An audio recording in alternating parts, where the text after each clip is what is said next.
नमस्कार प्रिय विद्यार्थियों। आज की वीडियो के माध्यम से हम लोग चर्चा करेंगे समाज शास्त्र के दूसरे पेपर के बारे में।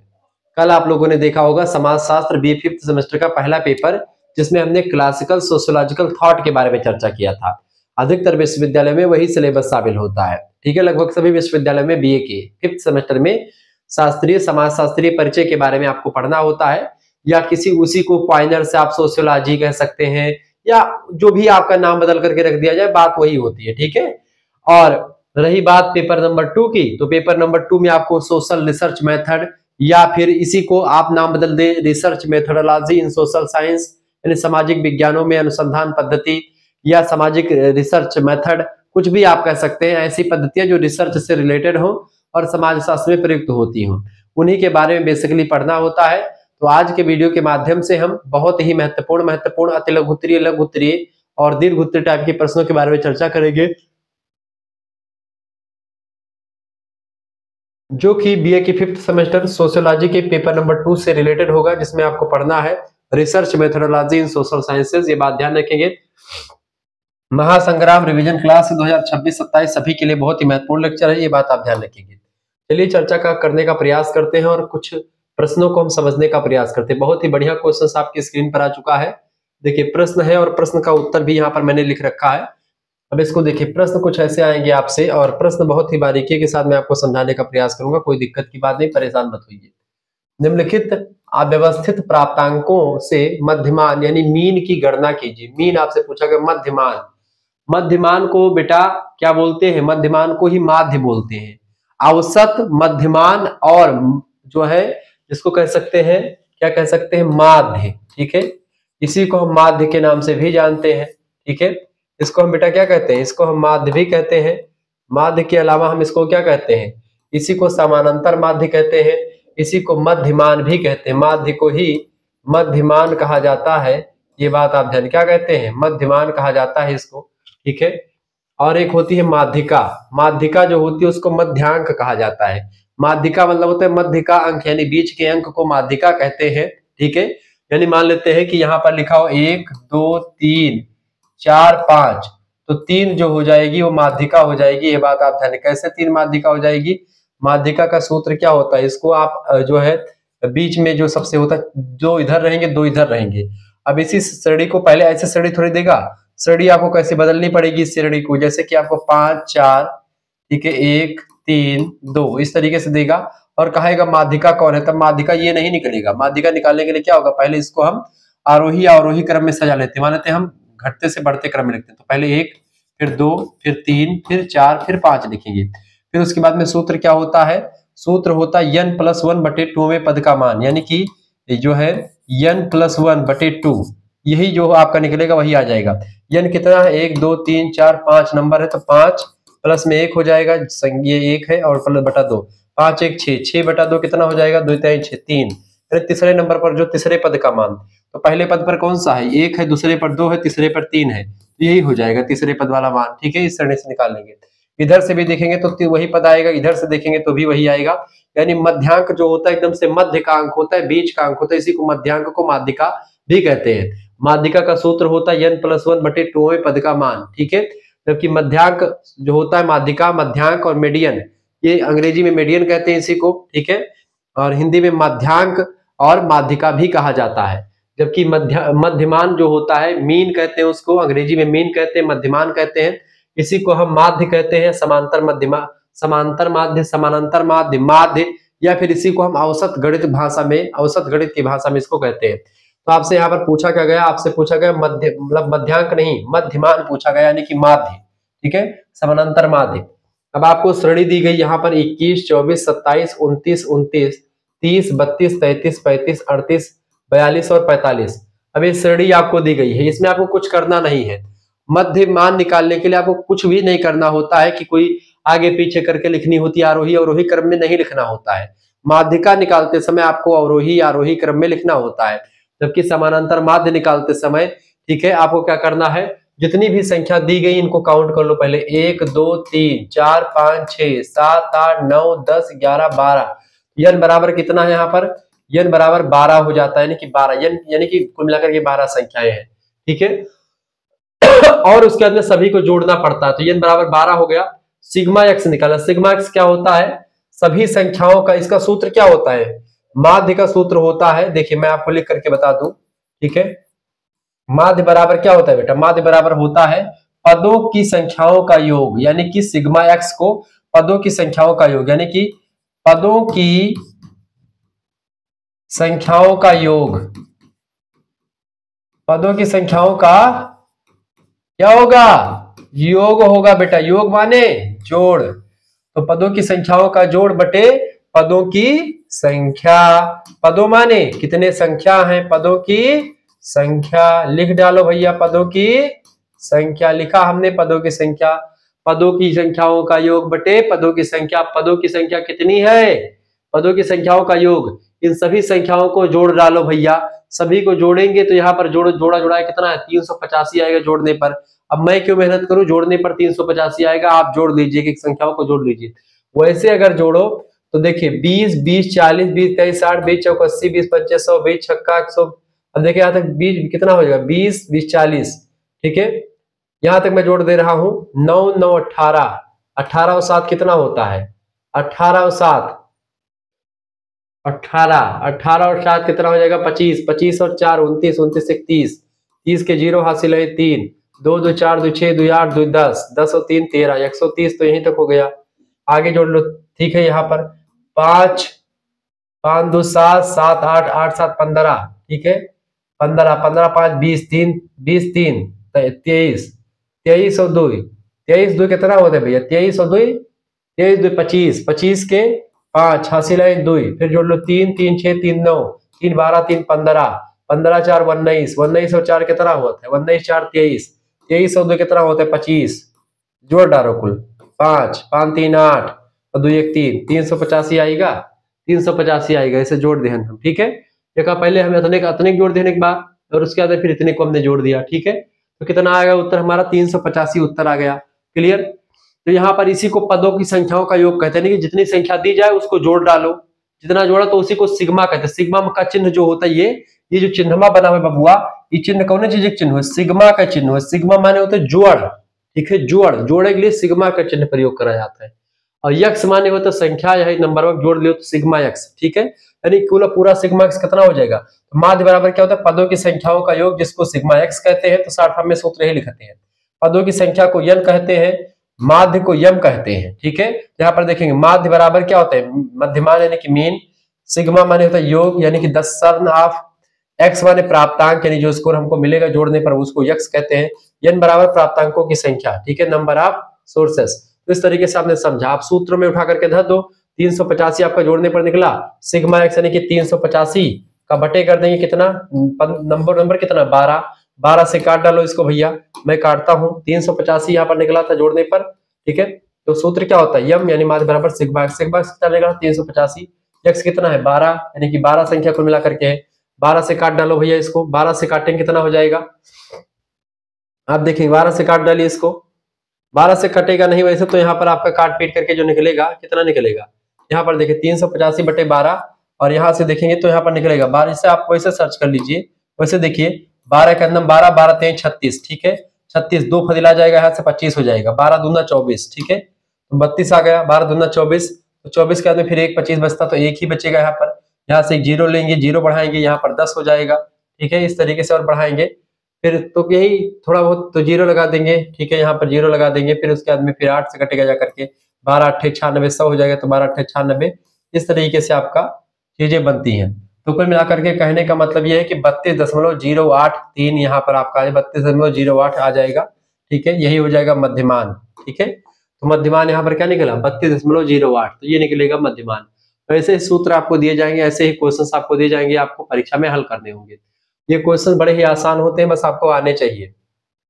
चलिए प्रश्न अगला आपका आ चुका है। सामाजिक शोध की प्रकृति को स्पष्ट कीजिए।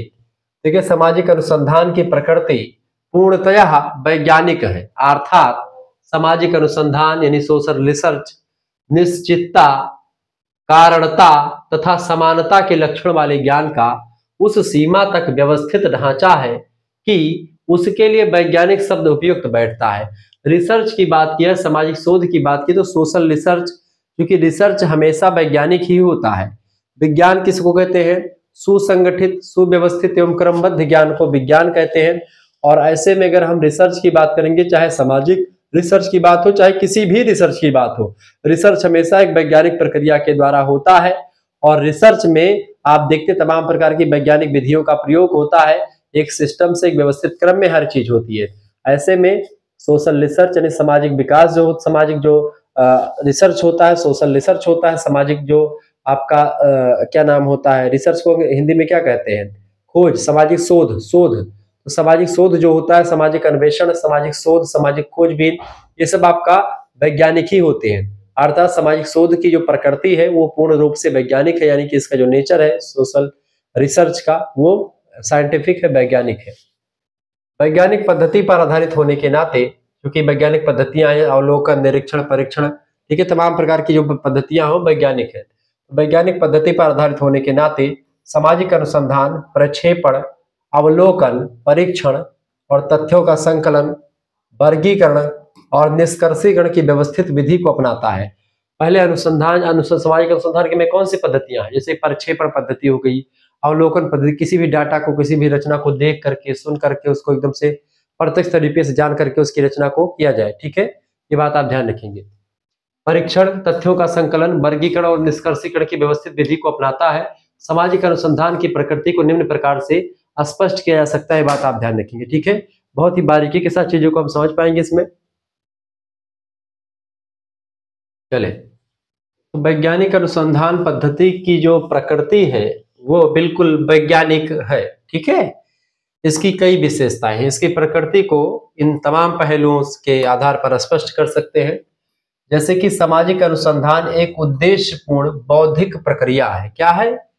सामाजिक अनुसंधान, सोशल रिसर्च जो होता है एक उद्देश्यपूर्ण, यानी सामाजिक रिसर्च के पीछे एक उद्देश्य काम करता है। तो यह एक उद्देश्यपूर्ण क्या है? एक इंटेलेक्चुअल प्रक्रिया है, एक बौद्धिक प्रक्रिया है।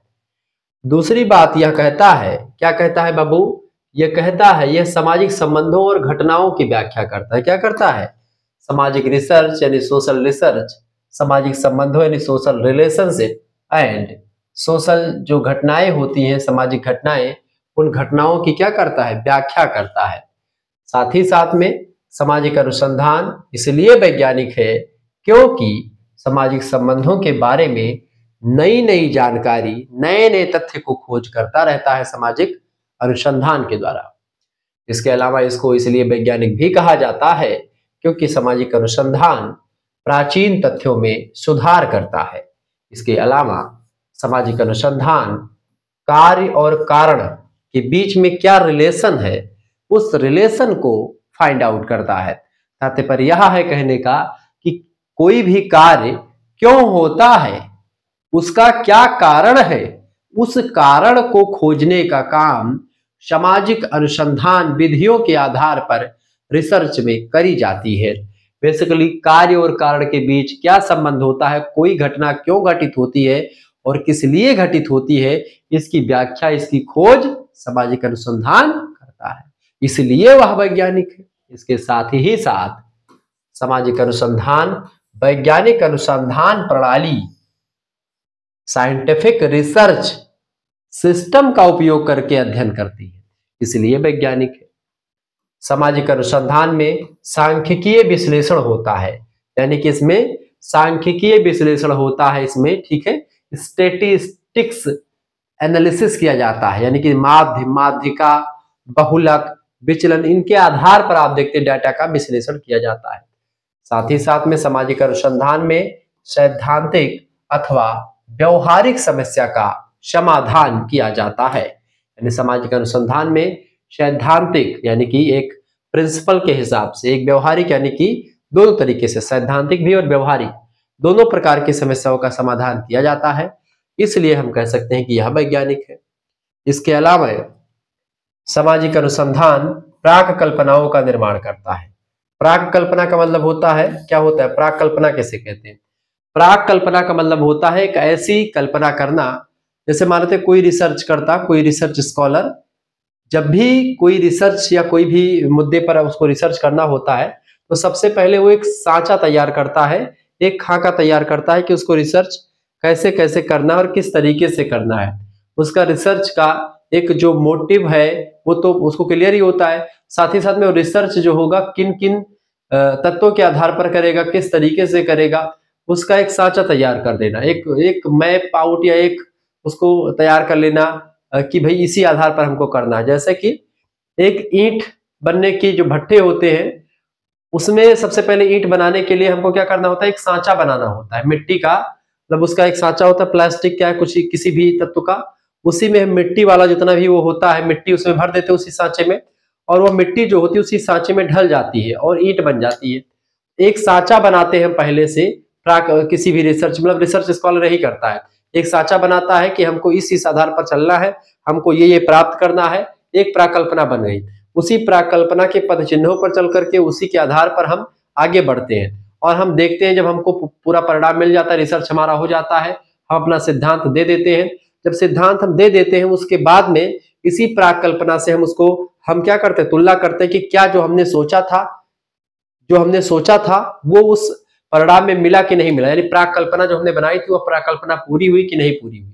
ठीक है, ये बात आप ध्यान रखेंगे, वही होता है ये। तो सामाजिक अनुसंधान प्राक कल्पनाओं का निर्माण करता है, इसलिए यह वैज्ञानिक है। तो आता है इसकी प्रकृति इन सभी तथ्यों पर आधारित होती है। अगर आपको हमारे साथ जुड़ना है तो हमारे साथ जुड़ भी सकते हैं। मात्र 100 रुपए फीस रखी गई है, आपके लिए पीडीएफ की व्यवस्था कर दी गई सभी सब्जेक्ट की। 9161936062 पर आप व्हाट्सएप पर एसएमएस कर दीजिएगा। वीडियोस आपकी यूट्यूब पर ही अवेलेबल है, लेकिन अगर आपको पीडीएफ नोट्स पर प्राप्त करना है तो आप हमारे साथ जुड़ करके पीडीएफ नोट्स प्राप्त कर सकते हैं। क्वेश्चन पेपर, पीडीएफ नोट सब कुछ आपको मिलेगा। यूनिवर्सिटी नाम, अपना नाम और अपने सब्जेक्ट से नेम लिख करके भेज दीजिएगा, क्योंकि 2 सब्जेक्ट आपको पढ़ने पड़ते हैं। एक सब्जेक्ट का 2 पेपर होता है, वो दोनों की तैयारी पूरी 2 सब्जेक्ट होंगे मेजर के, बस माइनर का पेपर होगा ही नहीं। और एक होगा को करिकुलर का, analytic ability and digital awareness. इन सभी की तैयारी आपकी विधिवत तरीके से हो जाएगी, किसी प्रकार से कोई दिक्कत नहीं होगा। ठीक है, चलिए। तो 9161936062 की बात की जाए तो इस नंबर पर आपको व्हाट्सएप पर एसएमएस करना, क्या एसएमएस करना है, आप अपना नाम एसएमएस कर दीजिएगा, अपनी यूनिवर्सिटी का नाम एसएमएस कर दीजिएगा, अपने सब्जेक्ट के नेम एसएमएस कर दीजिएगा, सब कुछ एसएमएस कर दीजिएगा। ठीक है, जैसे ही आप इतना सब एसएमएस करेंगे आपके पास एक क्यूआर कोड यानी स्कैनर भेजा जाएगा। उसी क्यूआर यानी स्कैनर पर आपको 100 रुपए फीस जमा कर देनी है। ये 100 रुपए फीस आप जमा करेंगे, इसमें आपको सभी सब्जेक्ट का जो भी आपका होगा, हिंदी, ठीक है, हिंदी हो गया, समाजशास्त्र हो गया, पॉलिटिकल साइंस हो गया, जियोग्राफी हो गया, हिस्ट्री हो गया या एंशिएंट हिस्ट्री हो गया, शिक्षा शास्त्र हो गया, या फिर आपका गृह विज्ञान हो गया, ऐसे ही और भी तमाम प्रकार के सब्जेक्ट, और खास करके इसमें analytic ability and digital awareness यानी को करिकुलर का भी मिल जाएगा। लेकिन जो बच्चे चाहते हैं गुरुजी हमको 5th और 6th दोनों सेमेस्टर का एक साथ जुड़ना है, तो हमारे लिए क्या व्यवस्था होगी, तो 5th और 6th सेमेस्टर के लिए पूरी व्यवस्था जो होगी वो 150 रुपए में 5वां और 6वां सेमेस्टर दोनों के लिए व्यवस्था की जाएगी। ये बात ध्यान रखिए। अगर आपको जुड़ना है तो आप एसएमएस कीजिएगा, नहीं जुड़ना है तो बिना मतलब के परेशान नहीं करना है आपको। ठीक है, आप एसएमएस मत कीजिएगा, क्योंकि क्या होगा, आप एसएमएस करेंगे, ठीक है, उससे जो है लोड ज्यादा पड़ेगा, और इस समय पेपर चल रहे हैं, तो ऐसे में मैं आपको पढ़ाने पर फोकस कर रहा हूँ, दिन रात मेहनत करना पड़ रहा है। तो ऐसे में आप जो है इस पर ऐसा करें कि जब आपको जुड़ना हो तभी एसएमएस करें, बिना मतलब कि आपको प्लीज एसएमएस नहीं करना है। ठीक है, तो वीडियो को लाइक कर दीजिएगा, चैनल पर अगर नए हैं तो सब्सक्राइब कर दीजिएगा, क्योंकि इसी प्रकार से इंफॉर्मेटिव वीडियो में लगातार आपके लिए लाता रहता हूँ। ठीक है,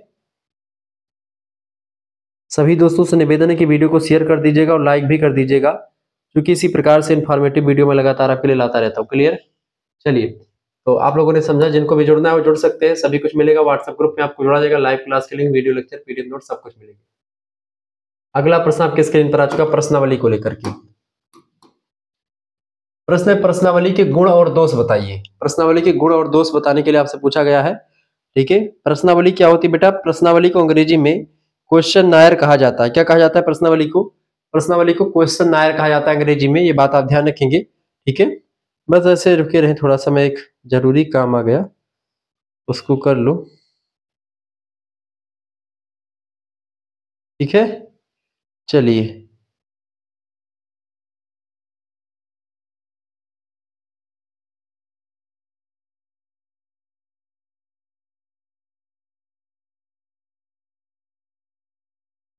चलिए, हाँ, तो प्रश्नावली के गुण और दोष देखें।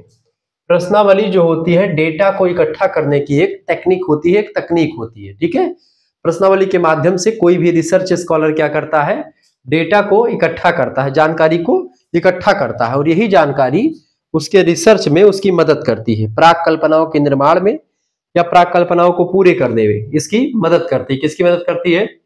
रिसर्च स्कॉलर की। तो इससे प्रश्नावली से अभिप्राय प्रश्नों की उस क्रमबद्ध तालिका से होता है।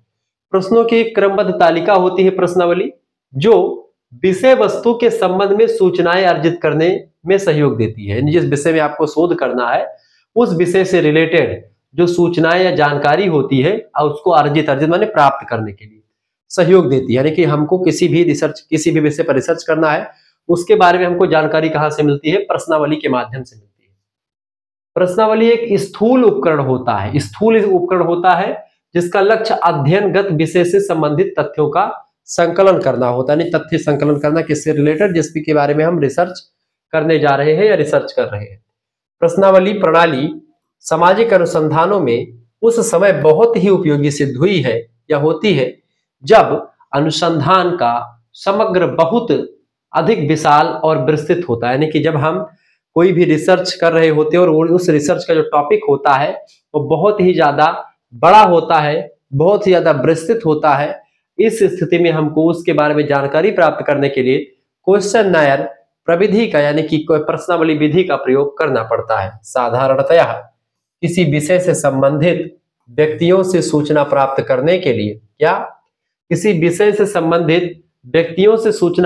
करने के लिए बनाए गए प्रश्नों की सुव्यवस्थित सूची को प्रश्नावली की संज्ञा दी जाती है। ठीक है, जो सूचनाओं को एकत्र करने में हमारी मदद करती है। क्लियर? ये बात आप ध्यान रखिए। सूचनाओं को इकट्ठा करती है, सूचनाओं को इकट्ठा करने में हमारी मदद करती है। प्रश्नावली के गुण और दोष को समझते हैं। देखिए, प्रश्नावली के गुण निम्नलिखित है, यानी किसकी क्वालिटी क्या क्या है। देखिए, प्रश्नावली के द्वारा विस्तृत क्षेत्र से सूचना प्राप्त की जा सकती है, पहली बात।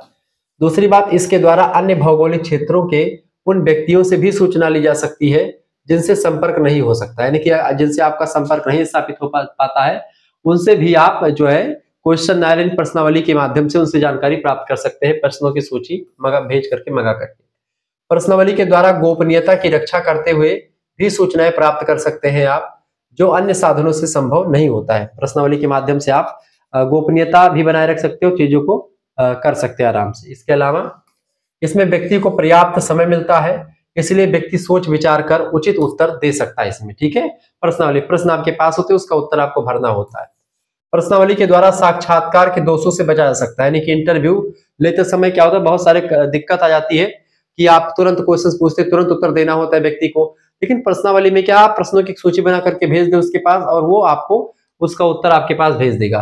तो प्रश्नावली के पास मतलब समय रहता है और साक्षात्कार यानी इंटरव्यू के जो दोष होते हैं उनसे आप बच सकते हैं। इसके अलावा एक उत्तम प्रश्नावली व्यापक क्षेत्रों को समझाते हुए भी संक्षिप्त होती है, यानी बड़े विस्तृत क्षेत्र को समझाते हुए भी प्रश्नावली छोटे तौर पर या कम शब्दों में चीजों को बयां कर देती है, बता देती है।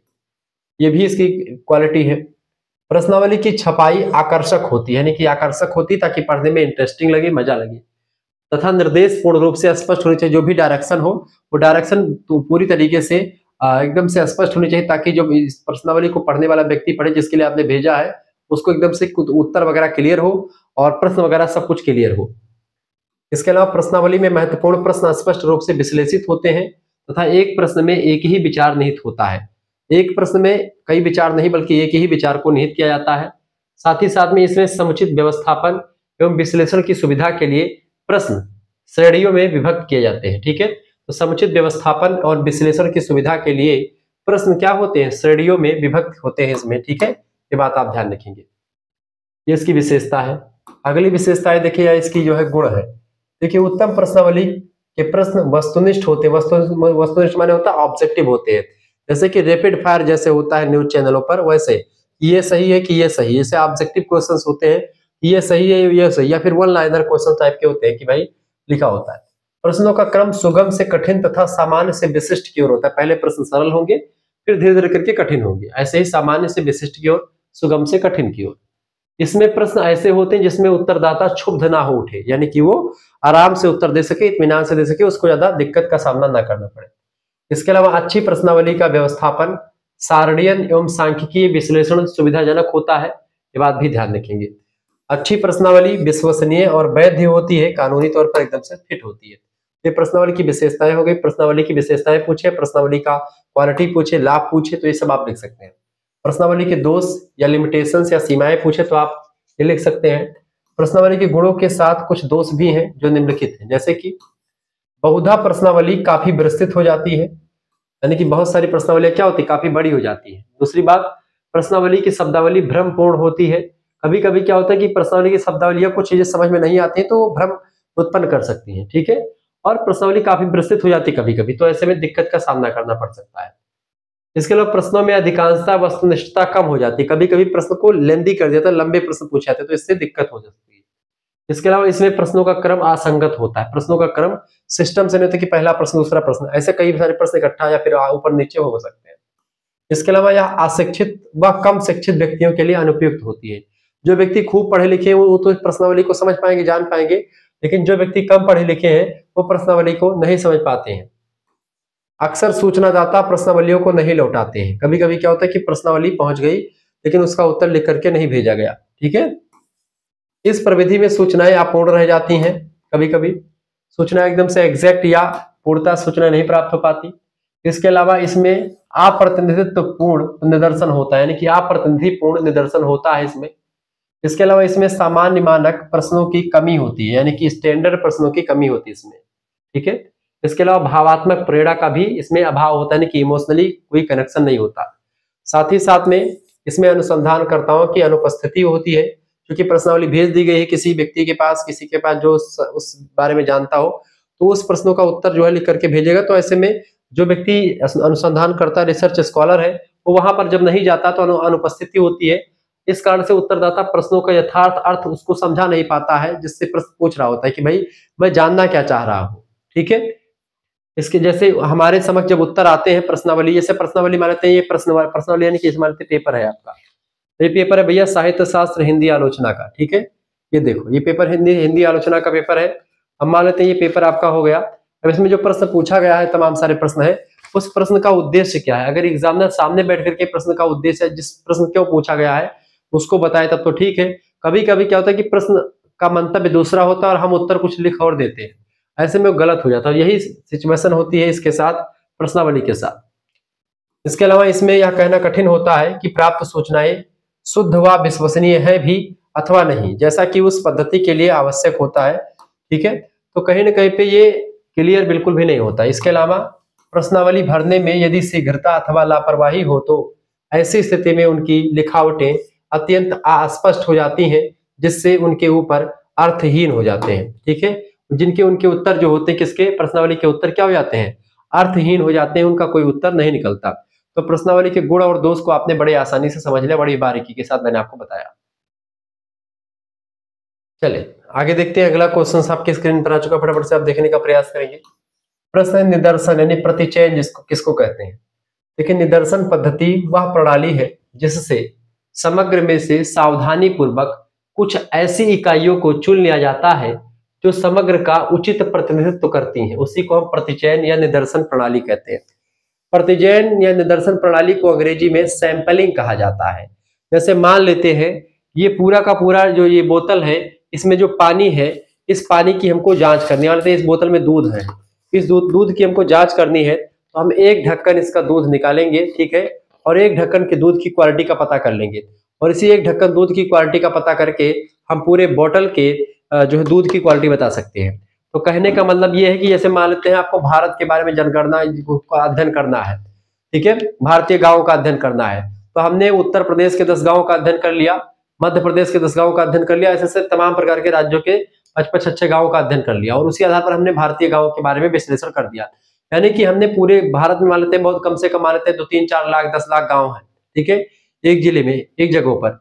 ऐसे में हम क्या करते हैं, हम मान लेते हैं खूब ज्यादा अध्ययन करेंगे, पूरे गांव का अध्ययन करेंगे, तो ऐसे में बहुत देर लग जाएगा। ऐसे में हम क्या करते हैं, कुछ ही चीजों का अध्ययन करके और उसी का अध्ययन करके अच्छे तरीके से उसके बारे में जानकारी ले लेते हैं, और उसी आधार पर समग्र का विश्लेषण कर देते हैं, यानी कि सभी गांवों का विश्लेषण कर देते हैं, सभी के बारे में बता देते हैं अच्छे तरीके से, और विस्तार से चीजों को समझा भी पाते हैं। क्लियर, ये बात आप ध्यान रखेंगे। आगे बढ़ते हुए चीजों को जानने का प्रयास करते हैं। वीडियो को लाइक कर दीजिएगा, चैनल पर अगर नए हैं तो प्लीज चैनल को सब्सक्राइब कर दीजिएगा। निदर्शन प्रणाली वही होती, प्रतिचयन प्रणाली वही होती, इसमें क्या होता है कि हम समग्र का प्रतिनिधित्व जो होता है, कोई छोटा सा पार्ट हम उठा करके उसका अध्ययन करते हैं, उसके बारे में रिसर्च करते हैं और उसी के आधार पर हम पूरे का पूरे विश्लेषण कर देते हैं। ठीक है। गुडे और हार्ट कहते हैं कि एक निदर्शन जैसा कि नाम से विदित होता है, स्पष्ट होता है, एक विस्तृत समूह का प्रतिनिधि करता है, प्रतिनिधि होता है। यानी कि क्या होता है, एक निदर्शन है, एक सैंपल जो होता है वो नाम से विदित, नाम से मतलब जानकारी मिलती है इसकी कि एक विस्तृत समूह का, विस्तृत समूह का एक छोटा सा प्रतिनिधि होता है। प्रतिनिधि माने क्या होता है, जैसे मान लेते हैं 10 लाख की जनसंख्या पर एक प्रतिनिधि जाता है संसद भवन में, एक सांसद चुन करके हम भेजते हैं। ठीक है। तो एक सांसद हम चुन करके कहां से भेजते हैं, 10 लाख की जनसंख्या के ऊपर होता है वो एक विधायक, एक सांसद, वो 10 लाख की जनसंख्या का प्रतिनिधि होता है। क्योंकि अब 10 लाख जनसंख्या की बातों को संसद भवन में तो सुना नहीं जाएगा, सरकारें सुनेंगी नहीं। ऐसे में एक जो हमारे यहाँ का जो सांसद होगा वो जाकर के हमारी बातों को, हमारे कष्ट को, हमारे जनता की आवाज को, जो हमारे लोगों की है, उस आवाज को संसद भवन में बताएगा। तो वो 10 लाख की आवाज है। एक सांसद जब बोलता है इसका मतलब है कि वो 10 लाख लोग बोल रहे हैं। तो वो भले ही एक प्रकार से उसको सभी लोग पसंद ना करते हो सांसद को, ठीक है, लेकिन भले ही वो इधर उधर करके जीत गया हो, लेकिन अब वो सांसद है, वो कहा जाएगा कि वो प्रतिनिधि है। ठीक है।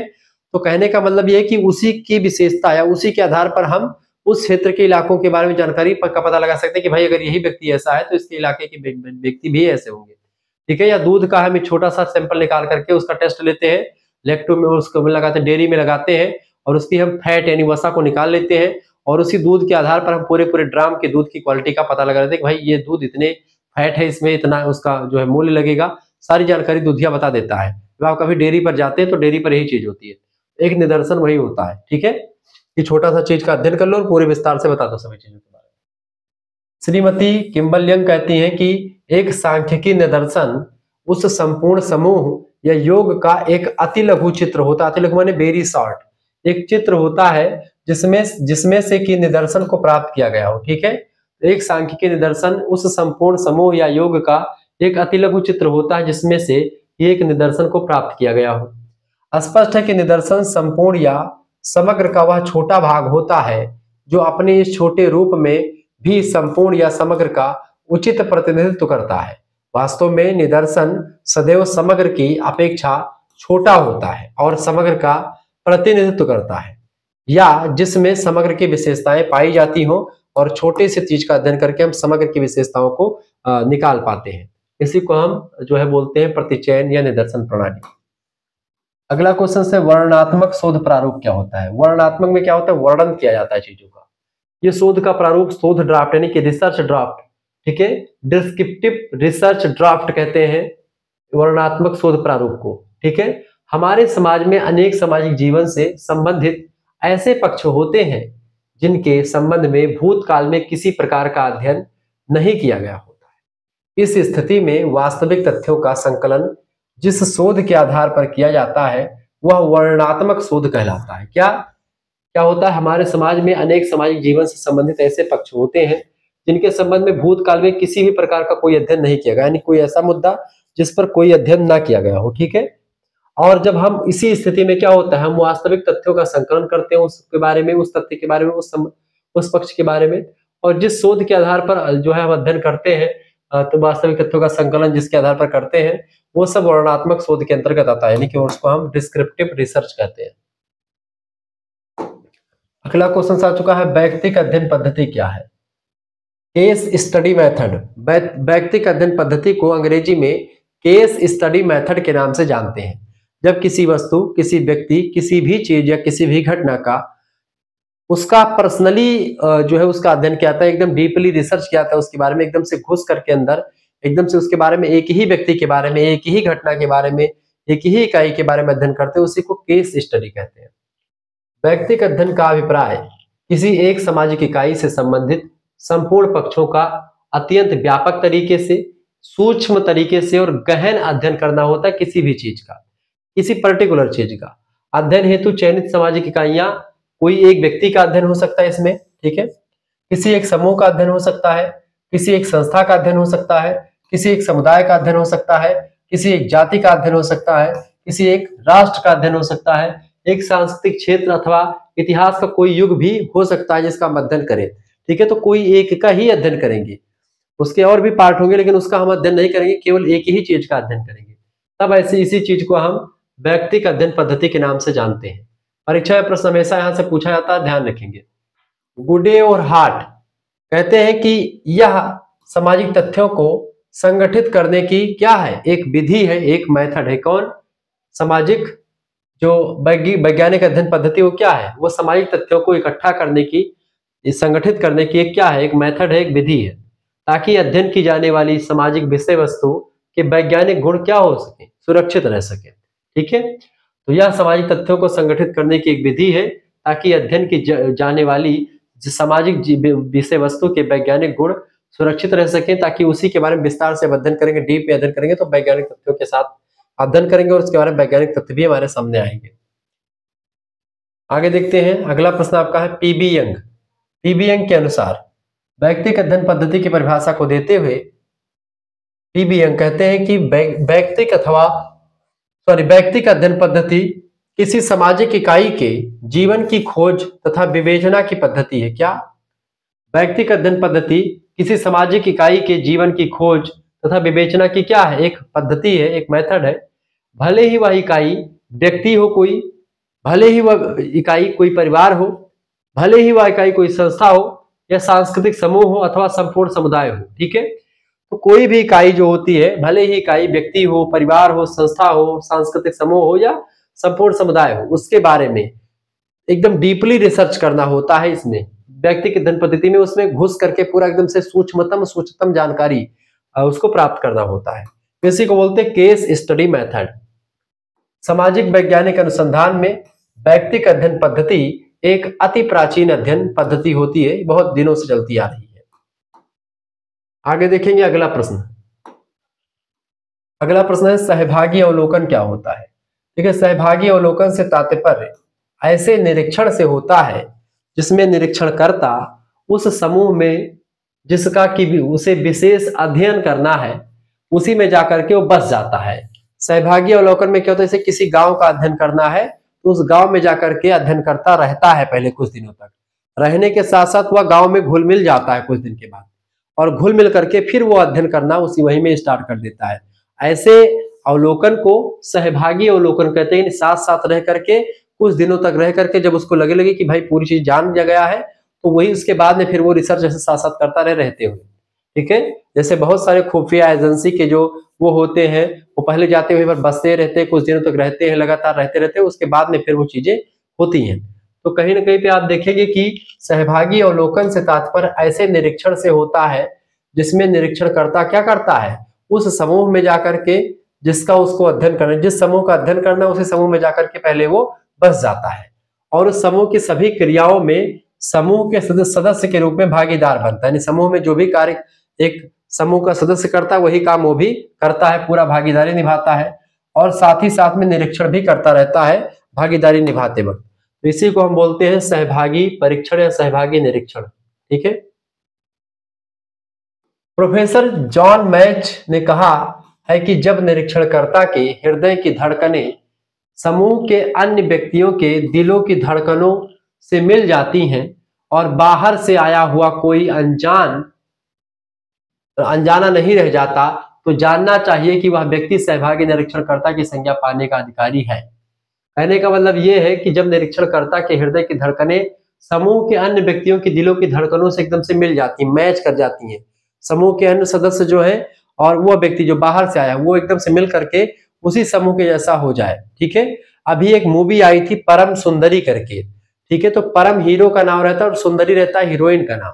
तो परम और सुंदरी, सुंदरी दक्षिण भारत की रहती है और परम रहता है उत्तर भारत का, पंजाबी। अब ये यहाँ से जाता है अपने जो है मतलब जोड़ी मिलाने के लिए, पता नहीं कौन से ऐप के माध्यम से जाता है। तो जब वहां पर जाता है और सिद्धार्थ मल्होत्रा बेसिकली हीरो का रोल प्ले करते हैं और हीरोइन बनती है उसमें क्या नाम है, जानवी कपूर, श्रीदेवी की पुत्री है शायद, जानवी कपूर जो है बोनी कपूर की। हाँ ठीक है, तो वो जो है वहां पर आप देखेंगे तो ये सिद्धार्थ मल्होत्रा जाता है और उसी में वो एकदम से उसी समाज में घुल मिल जाता है, एकदम से उनकी भाषा सीखने लगता है, उसी समूह में घुल मिल, उसका दोस्त भी होता है वो भी उसी समूह में घुल मिल जाता है और उनके ऐसे क्रियाएं करता है, उसमें भाग लेता है। तो इसी को और साथ ही साथ में निरीक्षण करता रहता है इसका कि भाई ये हमारे लायक है कि नहीं है, तो निरीक्षण वो नहीं करता है, रिसर्च करने नहीं आता, मैं बता रहा हूँ। तो अगर वही पर सिद्धार्थ मल्होत्रा वही समाज के बारे में अध्ययन करना होता उसको कि दक्षिण भारत के गांव कैसे होते हैं, उस पर उसको अध्ययन करना होता, तो वहीं पर जाकर के वो अध्ययन भी कर लेता और साथ ही साथ में रहता, तो उसी को सहभागी निरीक्षण या सहभागी अवलोकन कहते हैं।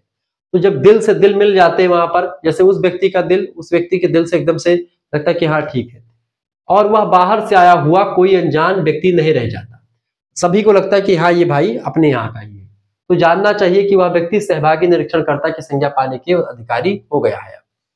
गुडे और हार्ट कहते हैं कि इस कार्य प्रणाली का उस समय प्रयोग किया जाता है जबकि अनुसंधानकर्ता अपने समूह के सदस्य के रूप में स्वीकृत हो जाने के योग्य बना लेता है। ठीक है, तो इस कार्य प्रणाली का कब प्रयोग करते हैं? उस समय प्रयोग करते हैं जब अनुसंधानकर्ता यानी रिसर्च स्कॉलर अपने समूह के सदस्य के रूप में स्वीकृत हो जाने के योग्य बना लेता है, उसी समय ऐसा होता है। अगला क्वेश्चन आ चुका प्रश्नावली। प्रश्नावली क्या है? मैंने आपको बता ही दिया प्रश्नावली के बारे में, हालांकि इसको भी समझ ले। प्रश्नावली से अभिप्राय प्रश्नों की उस क्रमबद्ध तालिका से है जो विषय वस्तु संबंधित सूचनाओं को एकत्र करने में मदद करती है। इस प्रणाली का उपयोग विस्तृत क्षेत्र वाले शोध विषय पर किया जाता है। कैथरीन कैरेट कहती हैं कि प्रश्नावली की रचना दो उद्देश्यों से करी जाती है। पहला, सही संदेश वाहन तथा सही उत्तर प्राप्त करने के लिए। सही संदेश वाहन की प्राप्ति उस समय मान ली जाती है जब सूचनादाता सर्वेक्षण के उद्देश्य को समझ जाता है कि क्या उद्देश्य है सर्वेक्षण का, क्या उद्देश्य सर्वे का, और सही उत्तर की उपलब्धि उस समय मान ली जाती है जब उनसे आवश्यक सूचना प्राप्त हो जाती है, तो सही उत्तर मान लिया जाता है। ठीक है, तो अगर प्रश्न पहुंच गया सही तरीके से तो समझ लो कि भाई कुछ चीजें सही हुई, और जब उत्तर भी मिल गया तो सब कुछ सही। जॉर्ज लुंडबर्ग कहते हैं कि मूल रूप से प्रश्नावली प्रेरणाओं का यानी कि मोटिवेशन का एक समूह है जिसके द्वारा शिक्षित लोग इन प्रेरणाओं के अंतर्गत अपने मौखिक व्यवहार का अनुभव करने के लिए प्रकट होते हैं। ठीक है, तो प्रश्नावली वो होती है, प्रश्नों की एक सूची होती है जिसमें उत्तर भर करके उत्तरदाता भेज देता है। साक्षात्कार, अंग्रेजी में साक्षात्कार को इंटरव्यू कहा जाता है। क्या कहते हैं साक्षात्कार को? साक्षात्कार को इंटरव्यू कहा जाता है। किसमें? अंग्रेजी में। ठीक है, समझे साक्षात्कार है क्या? साक्षात्कार एक ऐसी व्यवस्थित प्रक्रिया, व्यवस्थित माने कि सिस्टमिक प्रक्रिया, सिस्टमेटिकल वे में होती है, जिसमें साक्षात्कारकर्ता और साक्षात्कारकृत यानी जो साक्षात्कार लेने वाला है साक्षात्कारकर्ता कहलाता है, साक्षात्कारकृत माने जिसका साक्षात्कार जिसका इंटरव्यू लिया जाना है। इंटरव्यू जो लेता है उसको ये कहते हैं और इंटरव्यू जो देता है उसको वो कहते हैं। ठीक है, इन दोनों के मध्य किसी विशिष्ट उद्देश्य को सामने रख करके परस्पर आमने सामने संवार्ता होती है, वार्तालाप होती है अथवा उत्तर प्रत्युत्तर होता है। साक्षात्कारकर्ता प्रश्न पूछता है और साक्षात्कारकृत उसका उत्तर देता रहता है। साक्षात्कार की प्रमुख विशेषताएं निम्नलिखित है। गुडे और हार्ट कहते हैं कि साक्षात्कार मूल रूप से सामाजिक अंतःक्रिया की एक प्रक्रिया होती है। सामाजिक अंतःक्रिया की एक प्रक्रिया है क्या? इंटरव्यू, साक्षात्कार। इंटरव्यू में क्या होता है? आमने सामने दो बेंच लगी, मतलब एक बेंच होती है, उस पर कुछ प्रश्न पूछने वाले होते हैं और एक व्यक्ति उत्तर देने वाला हो सकता है। पैनल में 3-4 व्यक्ति उत्तर देने वाले भी हो सकते हैं। एम.एन. बसु कहते हैं कि एक साक्षात्कार को कुछ बिंदुओं पर व्यक्तियों के आमने सामने के एक मिलन के रूप में परिभाषित किया जा सकता है। जॉन डब्ल्यू साहब कहते हैं, जॉन डब्ल्यू बेस्ट के अनुसार साक्षात्कार एक प्रकार से एक मौखिक प्रकार की क्या है? प्रश्नावली है। इसके अंतर्गत उत्तरदाता उत्तर लिखने के स्थान पर आमने सामने की स्थिति में विषयों का उत्तर देता है।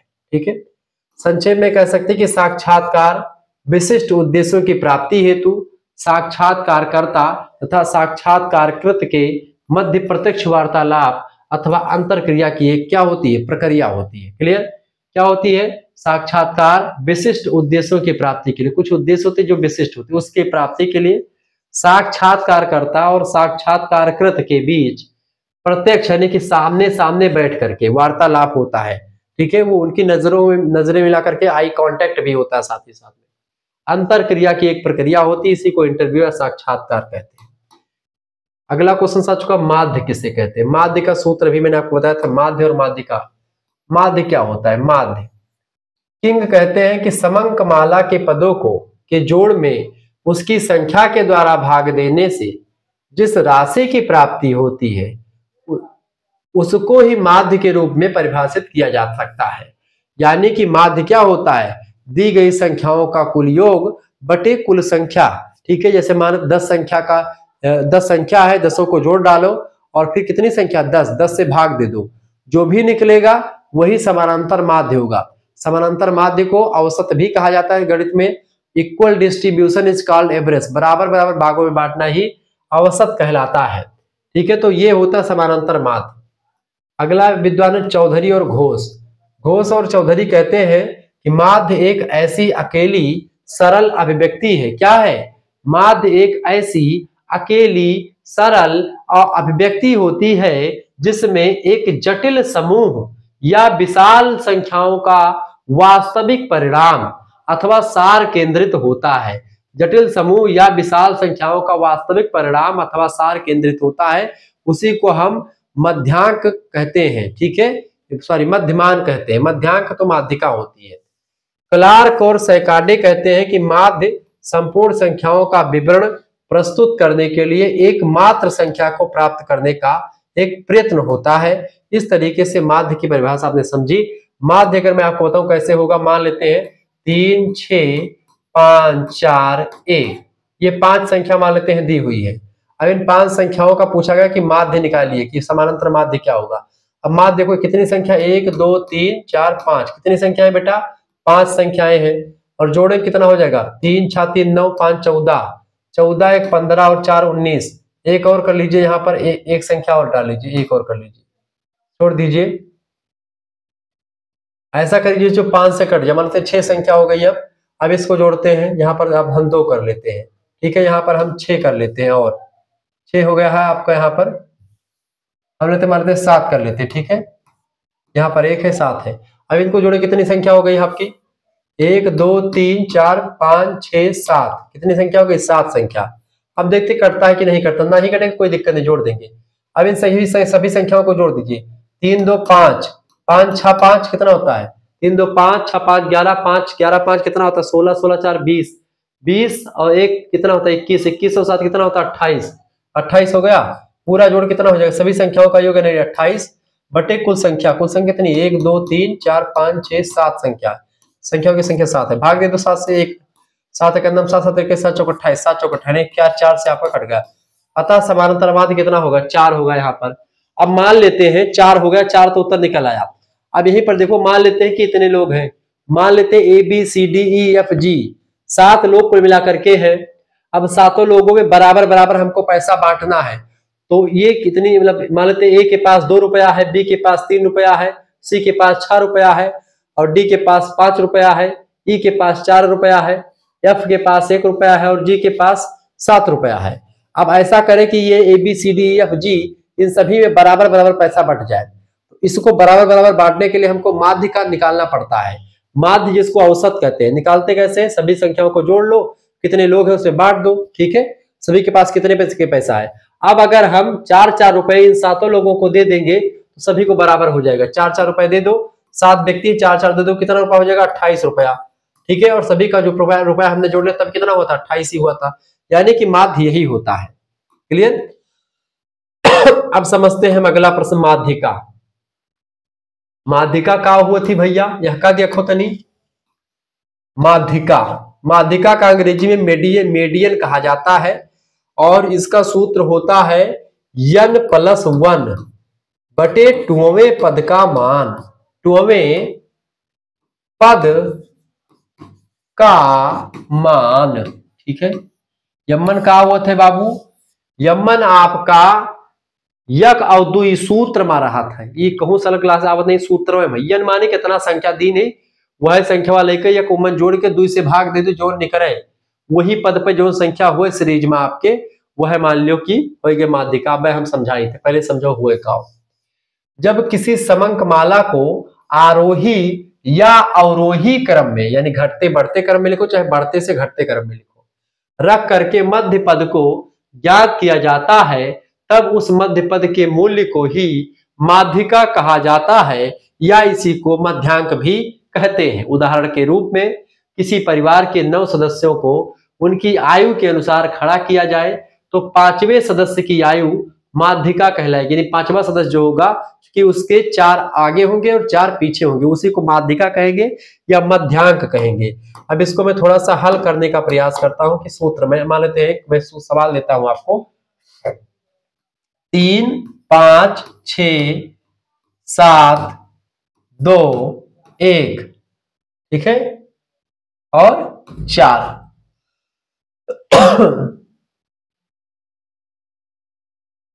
यहां पर मैं एक दो थोड़ा सा और बढ़ा देता हूं संख्या को, नहीं तो फिर इसमें दिक्कत हो जाएगी। देखिए मान लेते इतनी ही संख्या है, मान लेते छोटा करेंगे उतना ही सरल रहेगा आपका। बढ़ा लो और जो मन हो आपका बढ़ा ही लो, तो आपका बढ़ा ही लेते, मान लेते हैं हम बढ़ाते बढ़ा दे, 8 कर लीजिए, 9 कर लीजिए, ठीक है। अब मान लेते ये सीरीज आपकी दी गई है। अब आपसे पूछा गया कि दी गई श्रृंखला का माध्यिका निकालिए। अगर माध्य पूछा जाता तो क्या करते, सभी संख्याओं को जोड़ देते। कितनी संख्या है, 1 2 3 4 5 6 7, 7 से भाग देते और निकल आती आपका माध्य। लेकिन यहाँ पर क्या हमने सबसे पहले देखा कि सीरीज दी है, सबसे पहले हमको करना क्या माध्यिका निकालते समय, सबसे पहले हमको इसको आरोही क्रम या अवरोही क्रम में सेट कर लेना है। सवाल आएगा परीक्षा में, ध्यान रखेंगे इसको आरोही क्रम या अवरोही क्रम में। आरोही अवरोही मतलब कि या तो घटते बढ़ते तो बढ़ते घटते। हम सबसे पहले छोटी संख्या को लिख करके फिर बड़ी संख्या को लिखेंगे और ये सीरीज बना लेंगे। सीरीज आपकी क्या बनेगी, सबसे छोटी संख्या कौन सी है, 2 है, 2 से बड़ी 3 रख लिया, 3 से बड़ी 4 है नहीं 5 है, 5 रख लिया, 5 से बड़ी 6, 6 से बड़ी 7, 7 से बड़ी 8, 8 से बड़ी 9। यानी कि हमारी सीरीज कौन सी बनी, ये सीरीज हमारी बन चुकी है, ठीक है। यानी सीरीज क्या बन गई बेटा, सीरीज हमारी बन चुकी है ये वाली, ठीक है। यानी कि 2 3 4 5 2 3 5 6 8 7 8 9, ये श्रृंखला बन गई। इससे हमको नहीं मतलब है, मतलब किससे, इससे है।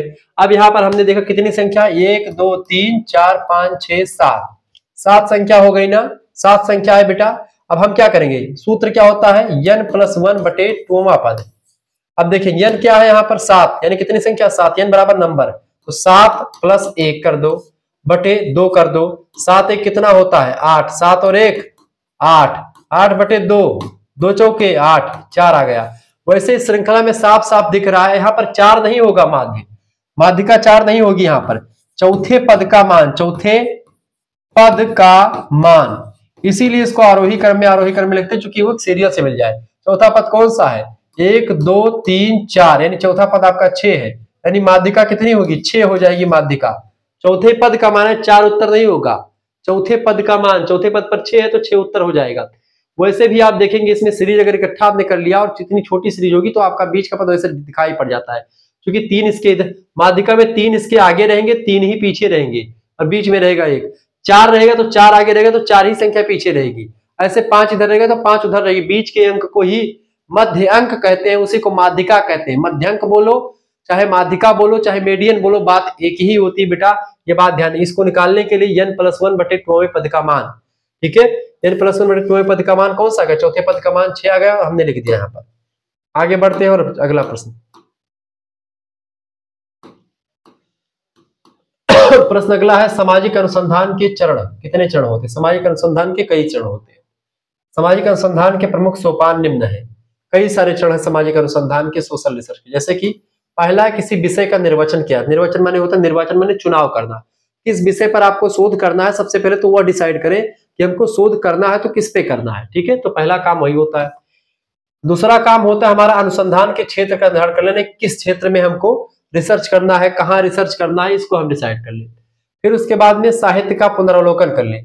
साहित्य का पुनरावलोकन का मतलब अवलोकन माने देखना, पुनर् माने दोबारा से। साहित्य माने क्या होता है, जो विषय हमने चुना है उस विषय से संबंधित साहित्य में या पहले की जो किताबें हैं उसमें क्या मेंशन है, क्या लिखा गया है, तो पहले की किताबों में क्या लिखा है, पहले के साहित्य में क्या लिखा है, पहले के लोगों ने उस विषय के बारे में क्या कहा है, और कौन से सिद्धांत इससे पहले कौन से रिसर्च स्कॉलर ने उस पर रिसर्च करी है, पहले उसकी पूरी जांच पड़ताल हम कर ले, उसको पढ़ ले, साहित्य का पुनरावलोकन कर ले, ताकि उसके बारे में जो रिसर्च हो चुकी है वो उस रिसर्च में ना फंसे, बल्कि उसके एक कदम आगे की ओर सोच करके हम आगे बढ़े, ठीक है। ये बात ध्यान रखेंगे, तो ये करना। फिर चौथा काम होता है रिसर्च स्कॉलर का क्षेत्रीय सर्वेक्षण करे। क्षेत्रीय सर्वेक्षण मतलब क्या होता है, जिस क्षेत्र का हमको अध्ययन करना है, जिस क्षेत्र में हमको सर्वे मतलब वो करना है, रिसर्च करनी है, उस क्षेत्र का क्या कर ले, सर्वे कर ले, यानी कि सर्वेक्षण कर ले। सर्वे माने आप समझते हैं, ठीक है। फिर इसके बाद में क्या करें, पांचवा सोपान या पांचवा चरण होता है सामाजिक अनुसंधानकर्ता का इकाइयों को निर्धारित और परिभाषित कर ले। इकाई मतलब कि क्या, जो भी टर्म हो, जो भी शब्द हो, जो भी चीजें हो, उसको परिभाषित कर ले, पहले से डिसाइड कर ले, जो भी टर्म आए, जो भी डेटा वगैरह मिले, उनको अच्छे तरीके से क्या कर ले हम निर्धारित कर ले, परिभाषित कर ले, एकदम पूरी इकाई जो है जो से संबंधित है संकलन, उस डाटा संकलन से। इसके अलावा फिर प्राक कल्पना का निर्माण कर ले। प्राक कल्पना आपको मैंने बताई थी क्या होती है, एक सांचा तैयार कर ले कि हमको किन किन विधियों के द्वारा किस तरीके से क्या निष्कर्ष निकालना है और क्या हमको अध्ययन करना है, क्या हमको मिलना चाहिए। अगर हम अध्ययन कर रहे हैं, रिसर्च कर रहे हैं, तो रिसर्च का जो फल होगा वो फल क्या होगा, वो फल पहले से यहाँ पर हम बना लेते हैं कि भाई ये चीज के लिए हम ये इसको कर रहे हैं। एक सांचा, एक प्राक कल्पना निर्माण कर लेते हैं ताकि उसी के आधार पर हम अपना रिसर्च कर पाए। इसके बाद में सूचना दाताओं का चयन किया था। सूचना दाता मतलब क्या होता है, जो सूचना हमको देंगे, जो जानकारी हमको देंगे, ठीक है, उनका हम चयन करते हैं कि किस किस व्यक्ति से, क्यों, कहां से हम जानकारी को इकट्ठा करेंगे, किन किन स्रोतों के माध्यम से हम जानकारी को इकट्ठा करेंगे। फिर हमको सूचना दाताओं का क्या करना है, चयन कर लेना है। उसके बाद में सूचना स्रोतों का निर्धारण कर लेना है। सूचना स्रोत मतलब क्या होता है कि सूचना कहां से मिलेगी, हमको किन किन तथ्यों से जानकारी मिलेगी, कहाँ जाएंगे, किस चीज से जानकारी मिलेगी, अखबार से, कहां से जानकारी मिलेगी। उस जानकारी के जो स्रोत होते हैं उस मतलब कि जो डेटा का स्रोत होता है, उन सोर्सेस को हम जो है इकट्ठा कर ले, निर्धारित कर ले किन किन से हमको जानकारी प्राप्त करनी है। फिर अनुसंधान की पद्धतियां, तमाम प्रकार की जो वैज्ञानिक पद्धति है उनका प्रयोग कर ले हम, जैसे कि जो है साक्षात्कार हो गया, जैसे कि आपका जो है इंटरव्यू जिसको साक्षात्कार कहते हैं, जैसे कि आपका प्रश्नावली विधि हो गई, निरीक्षण, सर्वेक्षण, ऐसे परीक्षण, तमाम प्रकार की विधियां हैं। इन सभी विधियों का प्रयोग करके हम अनुसंधान करेंगे। तो किन विधियों का प्रयोग करके हमको अनुसंधान करना है, हम अपनी विधियों का क्या कर ले, अपनी पद्धतियों का परीक्षण कर ले। उसके बाद 10वां चरण होता है किसी भी रिसर्च स्कॉलर का कि अध्ययन पद्धतियों और प्रविधियों का निर्माण करें और पूर्व परीक्षण करें। यानी जिस पद्धति का, जिस मेथड का प्रयोग करके हमको रिसर्च करना है, जिस प्रविधि का प्रयोग करके हमको रिसर्च करना है, उसका निर्माण कर ले, प्रविधि का, और उसका परीक्षण कर ले अच्छे तरीके से, किसके तहत हमको क्या करना है, किस पद्धति के तहत हमको निर्णय लेना है। ठीक है। इसके बाद में अगला होता है दत्त संकलन। दत्त संकलन मतलब जो डाटा हमको प्राप्त हो इन विधियों के द्वारा, इन अनुसंधान पद्धतियों के द्वारा, सूचना के स्रोतों के द्वारा जो जानकारी हमको प्राप्त हो जाए, उस जानकारी को दत्त संकलन, दत्त माने तो प्रदत्त, यानी जो डाटा हमको जो है मिला, मतलब कि दत्त जो हमको प्राप्त हुआ है उसको इकट्ठा कर ले। फिर उसके बाद में तथ्यों का संगठन कर ले, संपादन कर ले, सांकेतिकरण, वर्गीकरण और सारणन की विधि से द्वारा उसको सजा ले। यानी जो हमको डाटा मिला, जो जानकारी मिली, जो हमने रिसर्च करा तमाम जगहों से, तमाम सोर्सेस से, तमाम स्रोतों से हमने जो जानकारी ग्रहण की, जो जानकारी प्राप्त करी, उस जानकारी का हम क्या कर ले, एक सारणी में बांट ले, एक सिस्टम से इसको फिट कर ले, ताकि जानकारी दोबारा से हमको उतनी मेहनत ना करनी पड़े, और जब भी हमको उस जानकारी की जरूरत पड़े हम एक सारणी में देख लें, एक जगह पर देख करके कम समय में उसको प्रतीक चिन्ह में उसको बांट लें। सांकेतिकरण को कहते हैं उसी को एक चिन्ह में बांट लेना, कि भाई जैसे कि हम राम को आर से प्रदर्शित करें, ठीक है, या सिग्मा को हम जोड़ से प्रदर्शित करते हैं, मतलब सिग्मा जो है ये योग का चिन्ह है, अब सिग्मा लगा दिया तो उतना लंबा लिखने से हम बच गए। ठीक है, यही होता है बेटा, यहाँ पर यही होता है आपका सांकेतिकरण। ठीक है, ध्यान रखेंगे। इसके अलावा दत्तों का विश्लेषण और निर्वचन कर ले।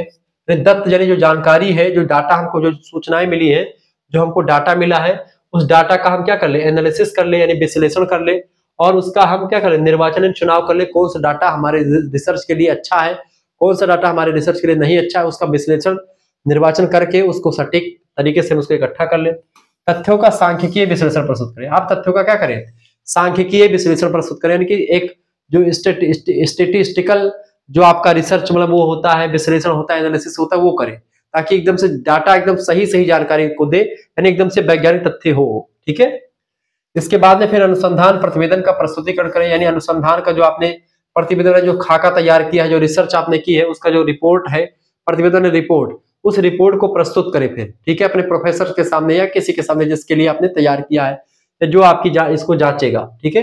फिर उसके बाद जब वो जांच परख लेगा, उसके अंदर फिर सामान्यीकरण होगा। सामान्यीकरण मतलब क्या होता है कि नियम कायदा आपका बन जाएगा, सिद्धांत बन जाएगा, नियमों का जब उसको जानकारी कर ली जाएगी और वो आपके लगेगा प्रोफेसर को कि ये सही है, तो फिर उसका नियमों का प्रतिपादन हो जाएगा और आपका सिद्धांत जो है फॉलो, मतलब सिद्धांत जो है चलने लगेगा। ऐसे तमाम प्रकार की चीजें आपकी होने लगेंगी। तो इस तरीके से ये सब चीजें क्या है, ये सब चीजें आपकी क्या है बेटा, ये सब चीजें आपकी जो है जानकारी के लिए बता दी मैंने। ठीक है, आगे देखेंगे। अगला प्रश्न आपके स्क्रीन पर आ चुका है, द्वितीय समंक क्या होता है। ये सब थे रिसर्च के चरण। ठीक है, अगला आपका श्रीमती पीबी यंग, द्वितीय समंक क्या होता है। समंक माने होता है द्वितीय समंक, यानी कि दूसरी डाटा। श्रीमती पीबी अंक कहती है कि द्वितीयक सामग्री को परिभाषित करते हुए लिखा उन्होंने कि द्वितीयक सामग्री वह होती है जिनको मौलिक स्रोतों से एक बार प्राप्त कर लेने के बाद काम में लिया गया हो और जिनका प्रसारण अधिकारी उस व्यक्ति से भिन्न होता है जिसने पहली बार सामग्री के संकलन को नियंत्रित किया था। मान लेते हैं कि मैंने यह वीडियो बनाई और ये पीडीएफ मैंने आपके पास भेज दी, आपने कोर्स में ज्वाइन कर लिया और आपके मैंने पीडीएफ भेज दी। अब इसी पीडीएफ तो ये मैंने खुद से बनाई, ठीक है। अब इसको आपने फिर से इस पर वीडियो बना दिया तो ये आपके लिए वो द्वितीय माला मतलब कि द्वितीय समांक हो जाएगा। यानी कि कोई रिसर्च मान लेते किसी मुद्दे पर किसी ने रिसर्च कर लिया है पहले से और उसकी जानकारी को जब हम जो है अपनी रिसर्च में इंक्लूड कर लेते हैं, अपनी रिसर्च के माध्यम में उसको प्रयोग कर लेते हैं तो वो द्वितीयक समांक होता है, यानी कि वो सेकंड डाटा होता है, ठीक है। वो मौलिक डाटा आपका नहीं होता। और कुछ डाटा ऐसे होते हैं जो कि हम रिसर्च के दौरान खुद ही प्राप्त करते हैं, अपने दम पर अपने बलबूते पर प्राप्त करते हैं, वो प्राथमिक समांक होता है। द्वितीयक समांक क्या होता है? जब हम किसी दूसरे व्यक्ति ने उस मुद्दे पर रिसर्च किया है और उसकी जानकारी को हम अपनी जानकारी के लिए या अपने स्रोत मतलब अपने रिसर्च में हम यूज कर लेते हैं, तो द्वितीयक होता है। पीएच मान कहते हैं कि द्वितीयक सामग्री द्वितीयक स्तर पर प्राप्त किए गए तथ्य होते हैं, अर्थात ये पहली बार संकलित की गई सामग्री नहीं होती वरन अन्य व्यक्तियों के द्वारा संकलित मूल तथ्यों के आधार पर रचित तथ्य होते हैं, ठीक है। ये बात आप ध्यान रखेंगे। आगे देखते हैं, अगला क्वेश्चन आपके स्क्रीन पर आ चुका, फटाफट से आप देखेंगे व्यक्तिगत प्रलेख क्या होता है। देखिए, सामाजिक अनुसंधान में व्यक्तिगत प्रलेख द्वितीयक सामग्री होता है जिसके अंतर्गत वह संपूर्ण लिखित सामग्री आती है जो एक व्यक्ति अपने स्वयं के विषय में अथवा सामाजिक घटनाओं को एक विशेष दृष्टिकोण से देख समझ करके प्रस्तुत करता है, उसको व्यक्तिगत प्रलेख कहते हैं। व्यक्तिगत प्रलेखों के रूप में उपलब्ध होने वाली लिखित सामग्री प्रकाशित हो सकती है अथवा अप्रकाशित भी हो सकती है। स्पष्ट है कि व्यक्तिगत प्रलेख जो होता है, जो कोई व्यक्ति अपने बारे में लिखता है, व्यक्तिगत जो लिखता है किसी के बारे में, व्यक्तिगत प्रलेख किसी व्यक्ति के द्वारा उसकी स्वयं की क्रियाओं, उसके स्वयं के अनुभवों और उसके स्वयं के विश्वासों के बारे में स्वयं के द्वारा लिखा गया एक विवरण होता है। यानी कोई व्यक्ति अपने बारे में, अपने रिसर्च के बारे में, अपनी क्रियाओं के बारे में, अपने अनुभव के बारे में, अपने विश्वास के बारे में वो स्वयं लिखता है, तो ऐसा विवरण होता है व्यक्तिगत प्रलेख। जीवन इतिहास, डायरी, पत्र और संस्मरण व्यक्तिगत प्रलेखों के अंतर्गत आते हैं। आत्मकथा वगैरह ये सब व्यक्तिगत प्रलेखों के अंतर्गत आ सकते हैं। जीवन इतिहास जिसको आप आत्मकथा कहते हैं, डायरी दैनिक इसको आप डायरी कहते हैं, दिन प्रतिदिन लिखते रहते हैं। कोई पत्र आपने लिखा है किसी को, अपने बारे में लिखा है, या कोई संस्मरण वगैरह हो गया, अपने जीवन से संबंधित कोई भी घटना जो आपको याद रह जाती है उसी को संस्मरण कहते हैं। तो वो सब व्यक्तिगत प्रलेख होते हैं। तो व्यक्तिगत प्रलेख भी रिसर्च के दौरान या रिसर्च के लिए इंपॉर्टेंट माने जाते हैं। अगला आपका टॉपिक है सारणियन क्या होता है। सारणियन मतलब होता है सारणी में बांटना। जैसे कि कोई जानकारी आपको मिली है तो जैसे मान लेते हैं तमाम जानकारी आपने ली तो एक सारणी में उसको बांट देते हैं। यहाँ पर हमने लिख दिया कि जैसे मान लेते हैं ABCD ऐसे करके लिख दिया, उसमें हमने 1 2 फिर 3 ठीक है 4 कर दिया। अब हमने इस तरीके से ए में देख लिया कि हमने 10 नंबर मिला है, बी को 20 नंबर मिला है, सी को 15 नंबर मिला है, ठीक है, डी को 16 नंबर मिला है, इस तरीके से इसको 25 नंबर मिला है, 3 नंबर इसमें ये ऐसे आपको बांट देना है यहाँ पर रिसर्च को। तो इस तरीके से सारणी में और इसमें टेबल में बांट करके इसको डाटा को इकट्ठा कर दे ताकि डाटा फिर से दोबारा देखने पर तुरंत हम समझ पाए। सारणियन। दत्त प्रकरण, दत्त माने होता प्राप्त जानकारी। दत्त प्रकरण के अंतर्गत दत्तों का संपादन, दत्त माने डाटा, वर्गीकरण और श्रेणीकरण तथा सांकेतिकरण के पश्चात सारणियन की प्रक्रिया शुरू होती है। जब अधिकांश मात्रा में आंकड़े एकत्र हो जाते हैं तो दत्त सामग्री को संक्षिप्त तथा तार्किक क्रम में कुछ प्रकारों में विन्यासित यानी बांटा जाता है और आवश्यक हो जाता है कि उसको हम एक सही तरीके से सरल विधि से प्रस्तुत करें ताकि वो अच्छी इफेक्टिव जो है इफेक्ट डाले। इस कार्य प्रणाली को सारणियन कहा जाता है। अर्थात जब वर्गीकृत सामग्री को तालिकाओं के रूप में स्तंभों तथा पंक्तियों में व्यवस्थित कर देते हैं तो उसे सारणियन कहा जाता है। सारणियन के द्वारा तथ्यों में सरलता, स्पष्टता आ जाती है और संख्यात्मक तथ्य अधिक व्यवस्थित होकर के भली भांति प्रदर्शन के योग्य बन जाते हैं। सारणियन में तथ्य सारणीबद्ध हो जाते हैं, ये बात आप ध्यान रखिए। अगला क्वेश्चन आ चुका है सांकेतिकरण, जिसको आप कोडिफिकेशन कहते हैं। किसी भी बड़े शब्द को हम एक शब्द में डिनोट कर देते हैं, जैसे कि सिग्मा, पूरे योग को हम सिग्मा कह देते हैं, या फिर बड़ी बड़ी चीजों को हम किसी एक नाम से जानते हैं, ठीक है। जैसे शुक्ला स्टडी पॉइंट पूरा चैनल का नाम है, अब उसको हम एसएसपी कर दे तो एसएसपी क्या है, प्रतीक है, कोडिफिकेशन हो गया, उसका कोड मैंने कर दिया, तो वही होता है। सांकेतिकरण तथ्यों को विश्लेषित करने का एक प्रमुख चरण होता है। यह तथ्यों के संक्षिप्तीकरण की प्रक्रिया है, तथ्यों को छोटा करता है। सारणी के रूप में रखने के पूर्व एकत्रित किए गए गुणात्मक तथ्यों के विभिन्न वर्ग समूहों को वर्ग संकेत, प्रतीक या चिन्ह प्रदान किए जाते हैं। अनुसंधान की भाषा में वर्णनात्मक और गुणात्मक तथ्यों यानी सामग्री को संकेतों में बदलने की प्रक्रिया ही संकेतन या सांकेतिकरण या अंग्रेजी में कोडिफिकेशन के नाम से जानी जाती है। ये संकेत अक्षर में हो सकते हैं, शब्द में, या अन्य कोई प्रतीक हो सकते हैं। संकेतों के द्वारा प्रत्युत्तरों को विभिन्न वर्गों में छांटना उसी प्रकार सरल है जिस प्रकार डाक सेवा को छांटने के लिए पिन कोड नंबर का प्रयोग किया जाता है। गुडे और हार्ट कहते हैं इसके बारे में कि सांकेतिकरण एक ऐसी प्रक्रिया अथवा क्रियाविधि है जिसके द्वारा तथ्यों को वर्गों में संगठित किया जाता है और प्रत्येक पद को वर्ग के अनुसार जिसमें कि वह आता है एक संख्या यानी अंक अथवा प्रतीक प्रदान किया जाता है। अनुसूची किसे कहते हैं? देखिए, अनुसूची अनेक प्रश्नों की एक सूची या ऐसी लिखित सूची होती जिसे लेकर के अध्ययनकर्ता उत्तरदाता के पास स्वयं जाता है। जबकि प्रश्नावली में क्या होता है, बस प्रश्नों की एक श्रृंखला, प्रश्नों की एक सूची होती है जो कि व्यक्ति होता है उसके पास भेज देता है, जिससे प्रश्न के उत्तर प्राप्त करने होते हैं उसके पास प्रश्नों की सूची को भेज देता है। उत्तर मतलब कि जो प्रश्न करता होता है खुद नहीं जाता पूछने के लिए, वहां से उत्तर लिख करके डाक के द्वारा किसी के माध्यम से भेज देता है, वो होती है आपकी प्रश्नावली। जबकि अनुसूची क्या होती है, प्रश्न के एक चिट्ठा लेकर के व्यक्ति उसके पास जाता है, उत्तरदाता के पास, और विभिन्न प्रश्नों को पूछ करके स्वयं ही उनके उत्तरों को भरता है या आलेखन करता है। इसका तात्पर्य यह है कि अनुसूची को उत्तरदाता के पास डाक के द्वारा कभी भी प्रेषित नहीं किया जा सकता, बल्कि यह साक्षात्कार का एक सरल माध्यम है। कोई इंटरव्यू लेकर के जाता है, पहले से कॉपी पेन लेकर के वो कुछ प्रश्नों को लिख लेता है और उन्हीं प्रश्नों को पूछता है, और उसी प्रश्न में हाँ या ना में जवाब होता है, उस पर टिक करता रहता है, उसके उत्तर को लिखता रहता है साथ ही साथ में। ठीक है, ये होता है बेटा क्या, ये होता है आपका क्या, इसी को बोलते हैं हम अनुसूची। ठीक है, गुडे और हार्ट कहते हैं कि अनुसूची प्रायः एक प्रश्नों के समूह के लिए उपयोग में लाया जाने वाला एक नाम है जो एक साक्षात्कारकर्ता के द्वारा अन्य व्यक्तियों से आमने सामने की स्थिति में पूछे और भरे जाते हैं। क्वेश्चन पूछा आता है और उसको जो प्रश्न होते हैं अनुसूची में उसको भरे जाते हैं कि प्रश्न का उत्तर ये होगा। ठीक है, ये बात आप ध्यान रखिए। इस तरीके से आप लोगों ने बहुत सारे प्रश्नों को समझ लिया। मिलते हैं फिर नेक्स्ट वीडियो में, तब तक के लिए जय हिंद जय भारत। आप सभी का बहुत बहुत धन्यवाद हमारे साथ जुड़ने के लिए। इसी प्रकार से अपना प्यार दुलार हमेशा बनाए रखेंगे। वीडियो को लाइक कर दीजिएगा, चैनल पर अगर नए हैं तो सब्सक्राइब कर दीजिएगा, क्योंकि इसी प्रकार से इन्फॉर्मेटिव वीडियो में लगातार आपके लिए लाता रहता हूं। बहुत बहुत धन्यवाद। वीडियो को शेयर करेंगे, लाइक करेंगे, चैनल को सब्सक्राइब करेंगे।